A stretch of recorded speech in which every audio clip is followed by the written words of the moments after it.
What's up, everyone? Today we're going to make shoulder friends, and for those who are not sure what a shoulder friend is, it's greatly shown by my dear and dear Millie. It's a little guy you can put on your shoulders. Here are some examples. This is a lizard, a iguana, and here's another lizard. This one has wire, and the ones we're going to be making is going to be made out of scrap fabric, which is basically just like leftover fabric. And yes, I'm going to be making my character Rosy, who is a butterfly dragon. So let's jump right into it.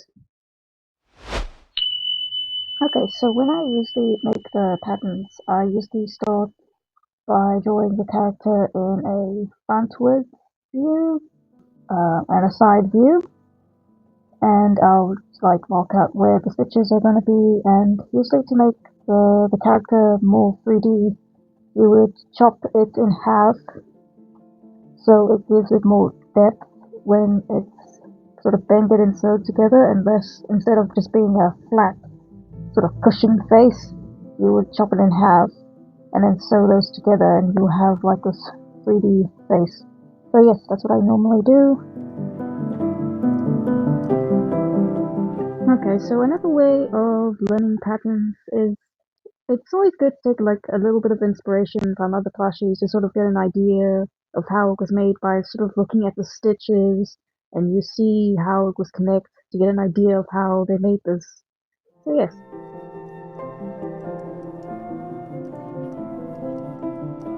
This is the fabric I choose so far. I've laid out this lovely gradient over here, all the way to where the tail is going to be. Going to be using this for the tail. I've been trying to work out a nice gradient with the fabric that I have, and I'm going to be using this for the face. It's a nice soft fabric, so I thought it would be great since the character is going to be the face is mostly going to be near my face, and I thought maybe a more comfortable fabric would be better. And this is what I'm going to be used for the ears, and maybe you can also use some of this for the ears. And the white I'm going to be using for the wings. I'm going to paint the color of the wings because the wings look very complicated with all the patterns and stuff. And we sort of have like different types of fabric here. It's just sort of laid out a gradient, mostly just focusing on the color. And sometimes the texture is also fun. It kind of looks like scales, maybe mixed with some fur. And yes, I made the tail fluffy. There's a fluffy end. It's a fluffy tail. So yes. Oh yes, when you're making your patterns, it's always good to leave some space for some of the sewing so that the object doesn't become too small. So yes.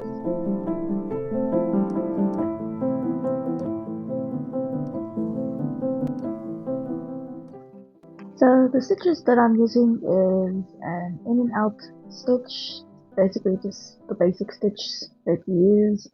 And what I've learned to make the stitches a bit more stronger is to double up the thread and to make sure that you keep your stitches close to each other and not far apart, because if it's far apart it won't be that strong. If close by it will be more stronger. So yes, that's basically what I've learned about sewing. I'm not a professional sewer, but I do know how to make patterns in my head. But yeah, I only know like 2 stitches, and that's basically it. It's like the in and out stitch and then the blanket stitch. Yeah, when long time ago, I actually learned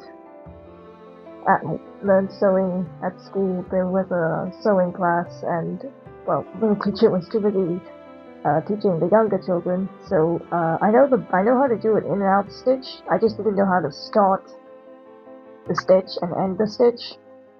So my friend basically taught me how to do that, and it was so nice of her to do so. So you basically, to start a stitch, you basically when you start the stitch, you go in and out on the same spot. And another thing I learned is that you can also like sort of tie a knot by looping the needle into 2 of the threads, and you pull it back and you sort of get a knot. It's a bit more complicated, but it also makes it stronger. So yes, that's basically what I've learned and basically what I know.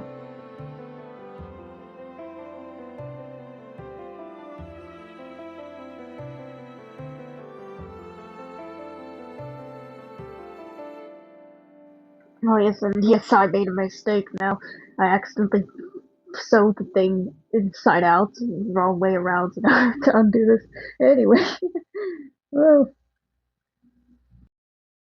Okay, an entire day later, I I finished. This is what I got so far. Pretty much just a giant worm at the moment. And I included the gradient and stuff. I also I didn't include these two fabrics in the gradient because I thought the gradient would be too long, and this color didn't particularly go that well. So yes, and I don't think this was necessary because it was too similar to this, and we didn't need to be long. This thing is actually very long. And yes, for the eyes, I pretty much just cut a piece of this fabric here, and I just did an in and out blanket stitch actually over here. And for the nose, I just took thread and go in and out in the same place over and over and over again, and you sort of get like this sort of effect. And over here I did some improvisation. Pretty much I just cut a triangle here because I realized the character needed to turn its head slightly, otherwise it's going to be just straight. So I just basically sewed it like this, and it gave it a lovely bend, but I cut it that side so there's no inner fabric inside. So yes, that's basically what I did there. Yes, now all this thing needs is some legs.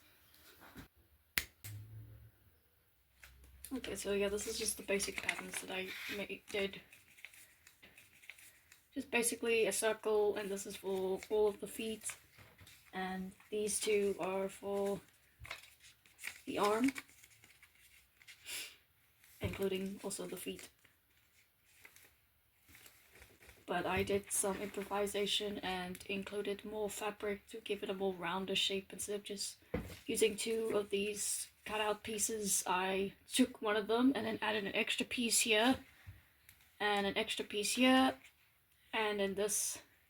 So here's the two pieces that are supposed to be on top of each other, and I just added these two.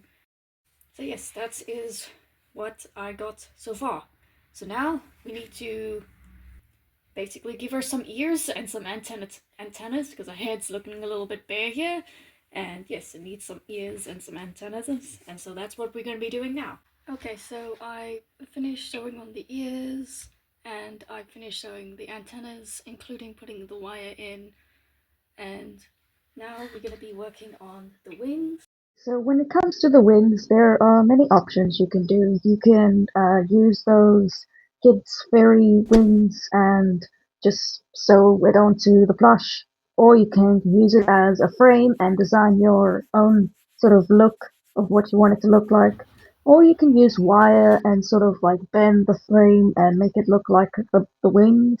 But what I'm going to be doing, I'm going to be using foam. I'm going to cut a rectangle shape that sort of like bends out near the end, and I'm going to connect two of them together by sewing them, and they're going to create this like sort of arch that supports the shape of the wings.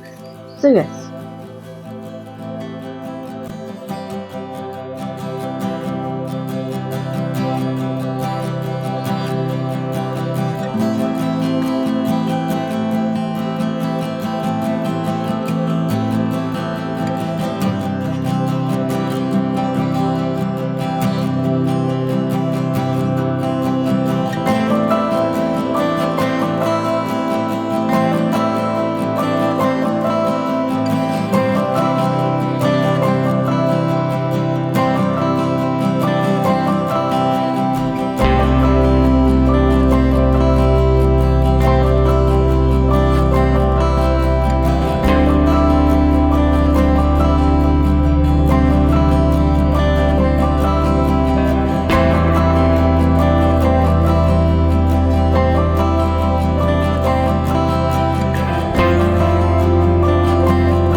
It is done!